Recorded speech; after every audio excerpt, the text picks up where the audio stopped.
Hello, this is Louis Bourgeois and welcome back. I'm here now to pick up again where we left off with the initial Oprah Winfrey as the Antichrist video. I'll do a series that will explore this idea more deeply, and I appreciate all the feedback that I received as a result of the first exploration into this idea. This is the fundamental idea that's been the driving force in my life, and I feel that in the end this will be my greatest personal contribution to the evolution of consciousness that we collectively are sharing. So it's with great gratitude and certain humility that I am here today with you exploring this, what is for me a very compelling idea. I've been thinking about this issue with Oprah for quite some time and wrote about it in a book I was working on called The Third Pulse.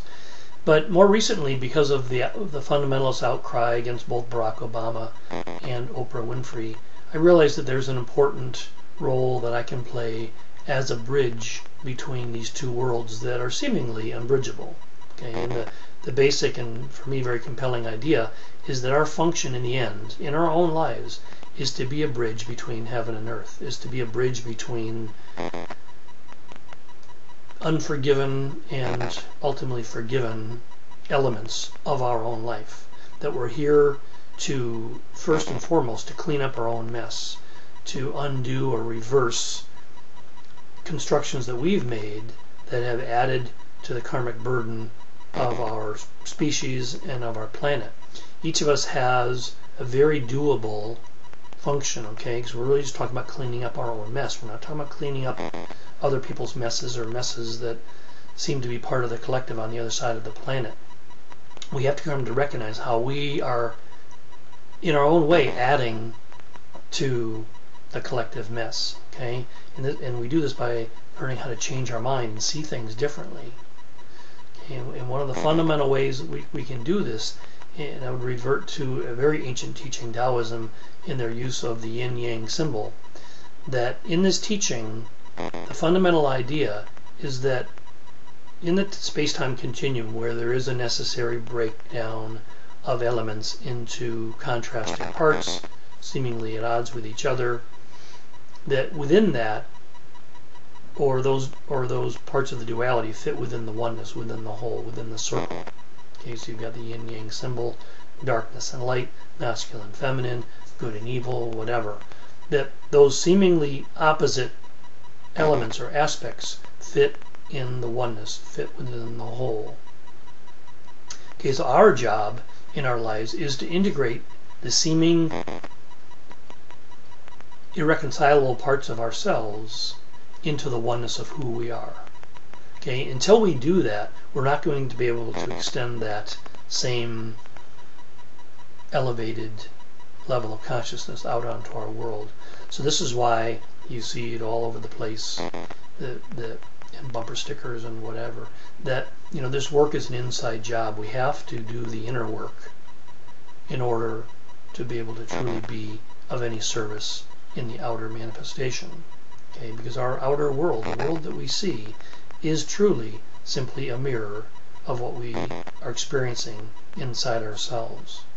So the conflict that we see outside ourselves always has its source inside, and this is where we want to address it.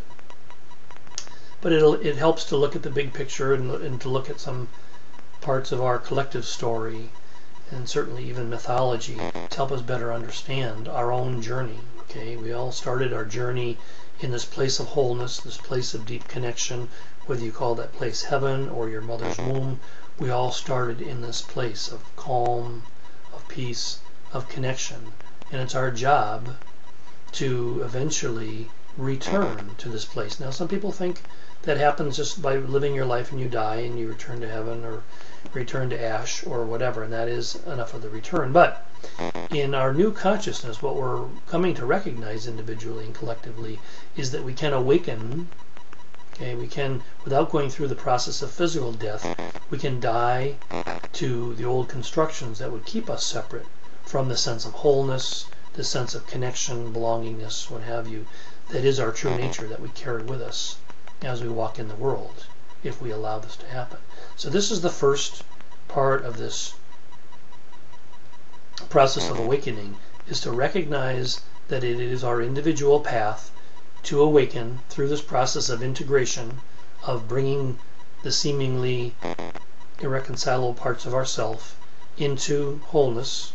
And I've talked about this before, some of my other videos talking about this thing I call the Oasis experience, of bringing our divinity and our humanity together in our center, in our heart chakra, okay, this place where we can identify our Christ mind as being, that this would be the manifestation, the extension of the truth of who we are once we do this job of integrating our divinity and our humanity. Okay, so this is our journey, this is our process, and I'll continue this in our next video. Thank you.